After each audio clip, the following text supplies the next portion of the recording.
guys ready? As always, thanks for covering the Canes, and got another rivalry game this week. Playing South Florida in Tampa at 12 o'clock. So we're playing a team that's coming off a bye week, and the problems that presents. In addition to playing a team that you keep looking at them defense. They're veterans on defense. They're deep on defense. They play a lot of different guys. A lot of those same guys play on special teams. Um, and on offense, we're entering the game not knowing who's going to be the quarterback, and how much of their read game is going to be utilized based on that decision. So, a couple different issues that we got to plan for during the week here. But I think our kids know exactly what type of game we're getting ready for, and these rivalry games are always just that. They're rivalry games. They're spirited. They're heated. And we got to make sure we're taking care of business and focusing on ourselves all week. With that, I'll open it up to any questions that you have.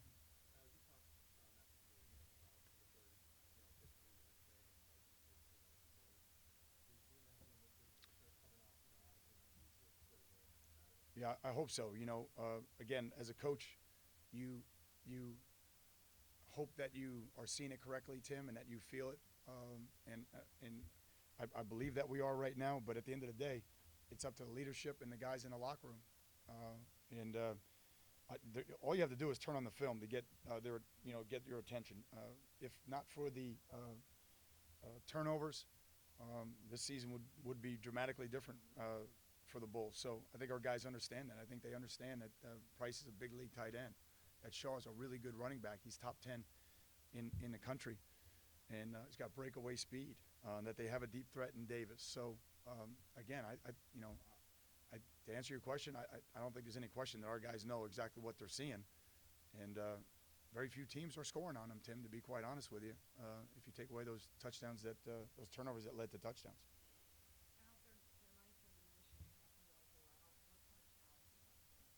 A great challenge, and it's even more dramatic on third down. I think they're like 33% on third down, defense, and that's been one of the things that we have to overcome. So they present a number of problems. They'll play man-to-man on you. They're very good in the zone because they have the pass rush that can get there. They play a lot of different guys. Again, if you look at their defensive line, whether it's Watson, Mims, Giddens, Sager in there. There's so many of them. And now Lynch, there's so many guys that they play that they stay fresh, and they put the pressure on you, quite often with just 4 rushers on third down. So we have to be ready.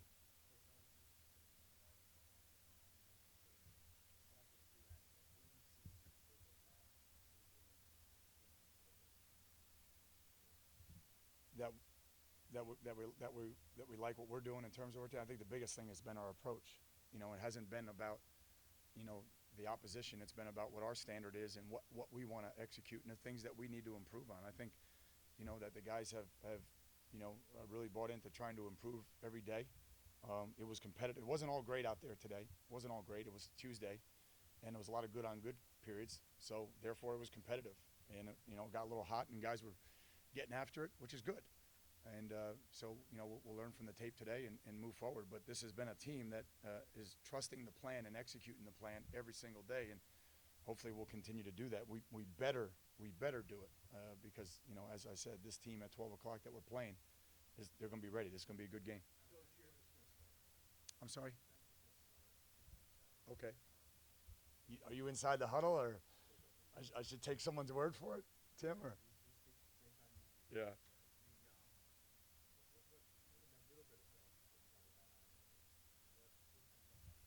Well, I mean, I just think they can get the ball to Price. They can get the ball to Davis. Okay, they motion Shaw to the backfield and get him the ball. If Bench is in there, it might be the two-back, downhill run game. It might be a little bit pistol where he adds the read elements of it. And as I said, what makes it more difficult is the fact that you're coming off a bye week. And if you're going to put any wrinkles in, that's the time to put them in. So I think is going to be a great challenge, especially in the first 15 plays, that whatever adjustments they have made, that we adapt and adjust quickly, so we we don't incur any damage on defense. Coach, your number 102 in time of possession. How misleading is that? Just because of the quick hit nature of the offense, and Yeah. do you believe that should your guys need to grind out a 10 or 15 play drive over 7 minutes, you could do that? Yeah, we need to be better at time of possession, and be what I think the bigger factor in it has been our third down percentage. So if you take your third down percentage and if you're up around 45%, you're gonna get more opportunities. I think our turnovers have been good, which is helping the time of possession, to be quite honest. But um, if you don't get any turnovers, now you're in trouble. So the things that we can control more readily are certainly our third down percentage in terms of our conversion on third and fourth down, and then just holding on to the ball a little bit. Our completion percentage was down, which means you're stopping the clock more, and our third down percentage was down. So in both those instances, we're not holding on to the ball, and so I think we definitely do need to improve in that department. Is it the end all? No, but it is an important factor in terms of your team for sure. Is there a good and a bad of being able to hit the big play? Your offensive line, No, if you're hitting big plays, there's really no bad, to be honest with you. I know that sounds funny, but I mean, if you're hitting a big play and you're scoring, I mean, it's still the guy with the most points wins, and we don't want to put the defense out there. You guys were watching, the Florida game. I mean, we were out there, and you're hanging on a little bit, and we don't want to be in that situation. And against this defense, we have to convert. We have to be able to run the ball. We have to convert on third down, and that's going to be a great challenge for our offense, most particularly our offensive line and running backs and fullbacks. To generate some good rushes, some good carries, be patient with it, and move the sticks. How has the decision going up to Ohio State, 700,000 fans there, a little bit, K-State? I don't know how you guys are traveling, Yeah. what do you tell the guys? I mean, to be honest with you, I don't really tell them too much. I mean, they know what they're. Last time they were up there, a lot of the same guys on this team were there. They know it was a great environment. They know what they're in for. Again, I don't think I have to say too much. All these guys were there for the 6-3 game for the most part. All the guys were there for a lot of these guys were there for the loss, and we got fortunate last year because Daniels was out, and just the way the game went. But nobody's talking about last year right now. We don't have, last year we had so many freshmen that it was really hard to go travel for the first time. But we have a lot of mentors and leaders right now working with those guys, and a lot of those guys have secondary roles, not primary roles. No, just it's business. We're gonna bus up Friday. So I mean it's business. Get off your feet, relax. You know, um, they all have iPads now, so they have their game plans on the iPad. They can watch some game film, do whatever they need to do. But we need to get rested on Friday and be as fresh as a team coming off a bye week, which is a big challenge. Steven did well today. Was it 100% today? No. Did he do everything? No. But he did a lot. He must have thrown 40 balls today. In team periods, and he threw it well. He's transferring his weight well. So very. I mean, I didn't even know he was going to do that, to be honest with you. So happy about that, and hopefully he'll continue to make progress throughout the week. Shane's doing good. Shane was out there moving around a lot today, and he's going to start his integration tomorrow, Manny. So meaning he's going to start to practice tomorrow.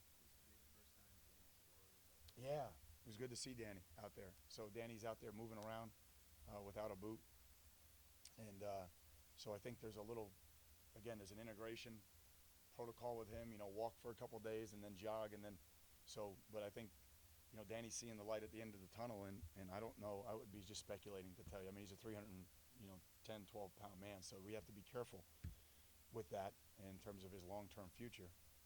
But a big day to see him out there. We need him, by the way. We need that depth in the O-line right now. Rachel obviously came in, gave you a nice performance Yeah. On Saturday. Just talk about his growth. Obviously, he's been spending most of his time as a scout team quarterback. Correct. Come in Yeah, he made good use of that time, though. And I think, last week we did a couple of periods good on good where we let some of the twos and threes, kind of take charge. And he did a good job with that, most particularly last Thursday. Ran it really well. So I think he's making good use of that, and he carried it over to the game. I think the biggest thing with Gray is just, to settle down and just settle in and, just have command of the offense so you can play fast. But, he threw some good balls the other day and did a nice job. So he's got to continue to develop. But, yeah, good overall 10 days for Gray. What do you see as far as his potential? Well, I mean, it's up to him. I mean, he's got a big arm. He can move in the pocket. He's long enough. Again, he can make all the throws. I think the biggest thing is just having command of the offense and feeling really good about it and getting us in the right play and doing all those things right now that Steven is showing those guys. And then obviously, then it would be Ryan. Even Ryan did a nice job the other night. First play in there, I mean, it's 3rd and 8.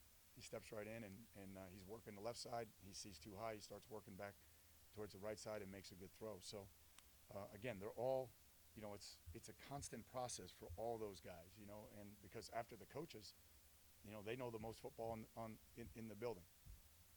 We've already heard the word buying in at this press conference today, and a bunch of players have said that everyone on the roster is buying in, unlike past years. Do you agree with that? And also, what was the last area to come around with that in terms of everyone doing it? Was it conditioning? Was it skill development on field? Was it tape watching? Yeah, I think all of that, to be honest with you. I mean, that's part of your culture. Whatever things are important in your culture, that's what buy-in is. How much value can we create by, our efforts and our time today? And I think what we're seeing is, whatever we gave this team, they did. Whether it was the conditioning test or it didn't matter.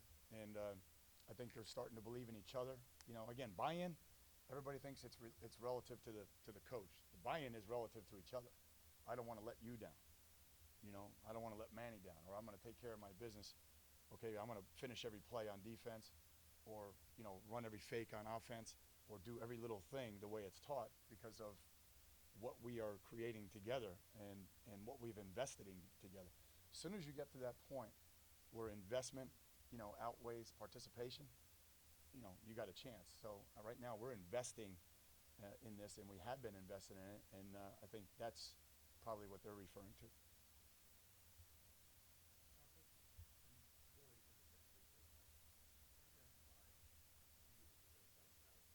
Yep.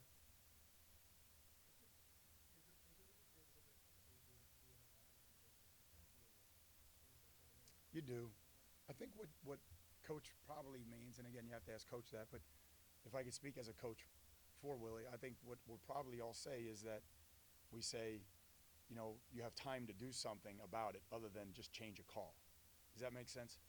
So if there's something that's wrong, and if a formation or going to another call won't fix it, now you have to go and try to fix it physically, or doing extra drills, or maybe a departure from this path to that path, from point A to point B, if that makes sense.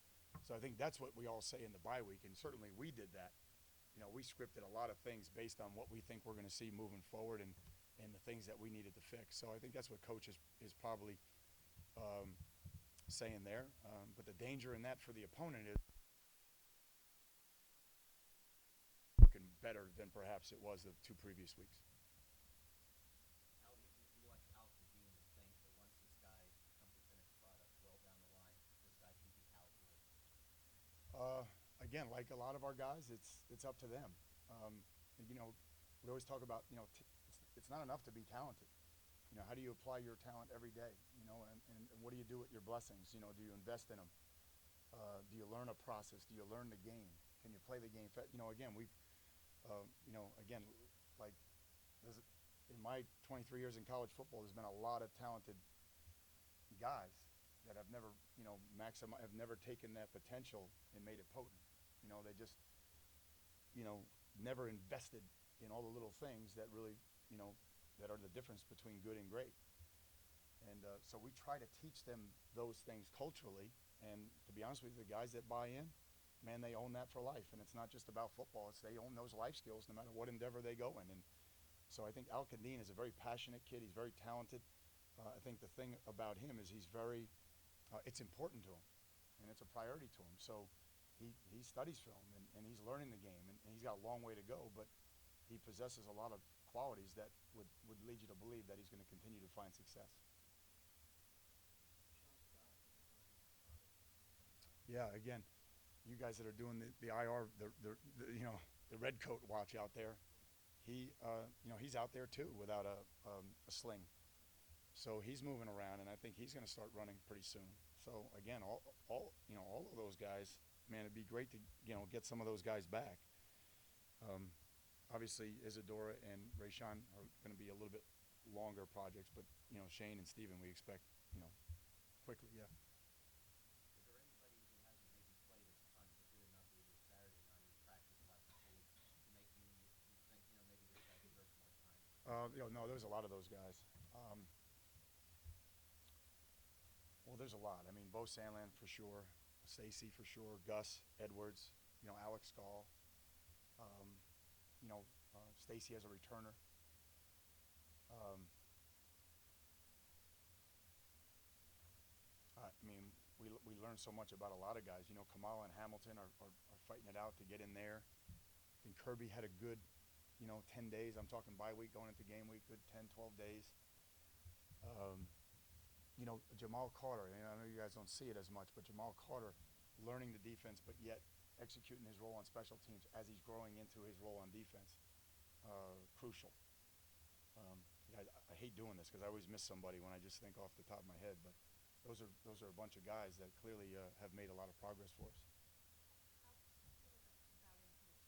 Yeah, he is. Yeah, he does. Yeah, that's a good point. I think what Anthony is doing right now is he's finding that he's making plays by just executing the defense. And he's never guessing. He's strong enough. Again, you go back to, the Florida game where he's in there against those big tackles and he's doing a great job. And he's strong. He's 275 now. He's strong. He's mature. He's crafty. He's got a toolbox. He plays with a good motor. So again, I just think he's not trying to make plays. He's trying to run the defense, and he's making plays because of it. And that's a big distinction from last year to this year. Yeah. Yep. I don't know. I think they're excited. I mean, we're proud of the guys that we have from the West Coast and from Tampa for sure. I don't think there's any question. And if you look closely, they're all players. I mean, they're all doing good things for us. Mo Higgins and Antonio Crawford and Chick and Rashawn Jenkins and Earl Moore. I mean, I'm probably missing some guys, but who else you got? Greg Crow. Again, they're all guys that we're glad that they're on our team. They all do a really good job, and we're going to continue to recruit hard up there.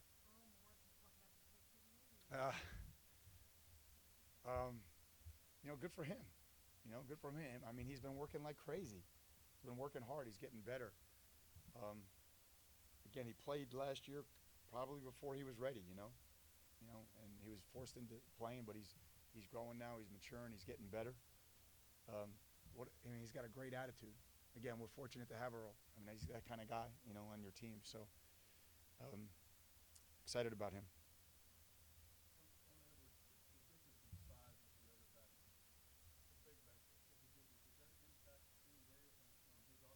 Sure. Yeah, because obviously he showed that he could be a short yardage and goal line back the other day. So we're trying to work him into those, situations. But again, I think his speed is deceptive. At 228, he's still in that 4.5 range. But just because he's so big, he looks like he's plodding. And he's really not. He can go, and he does have a stiff arm. He's got to lower his pads a little bit. He's got to drop his pads a little bit. But he's very patient with his landmarks, and that creates running lanes for himself. So we just got to keep pushing him. We missed him for 2 weeks in training camp. It really hurt, and we got to keep pushing him. He's been responding well.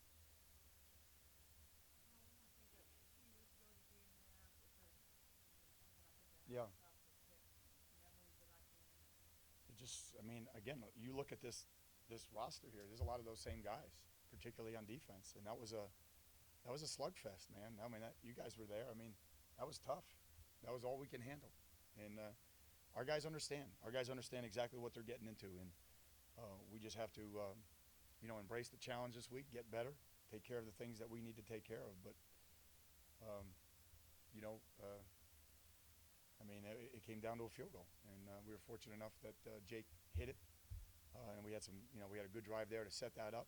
But tough game, for sure. How much growth has there been in this program since Saturday? Again, I hope a lot of growth. I hope. And there's been a lot of change. There's a lot of different guys too. So, but I hope there's a lot of growth. But where we are as a program and where they are a program, at 12:05, toss it out the window on Saturday, and that's the truth. It really has nothing to do with it. It's that team versus our team, and each trying to impose its will and playing with a lot of energy and passion.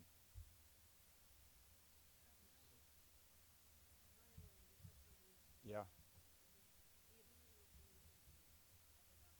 yeah, yeah.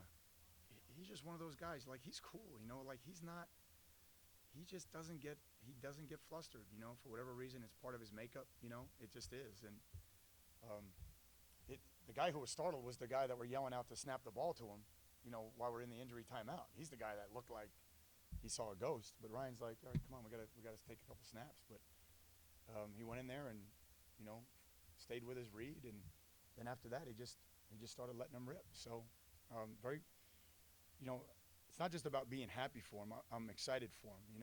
I'm really excited because he's worked really hard, and he's getting better. And James has really worked hard with him fundamentally. So he's really made some fundamental improvements in terms of getting the ball up and back in the pocket.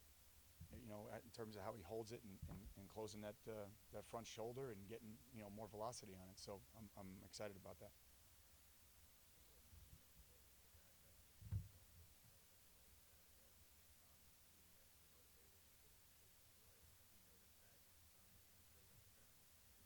Um, yeah, I, it was a great opportunity to evaluate everybody. To give everybody kind of a baseline, and then say, okay, this is what you need to improve on, and then also, we can give them quizzes every day out here, but the reality is the test is what exposes what you don't know and what you do know. So, for a lot of those guys, not only did it expose where they are flawed technically or fundamentally, but also the things that they need to really work on to warrant more time. So again, it was a good baseline for a lot of those guys, and I think I think a lot of those guys are now hungry to continue to say, wait, I'm good enough to play. I made some plays in that game, so we got to. So I think there's some merit to what you're saying and what Chick said yesterday. Any more questions, Coach? Guys, have a great day. Thanks.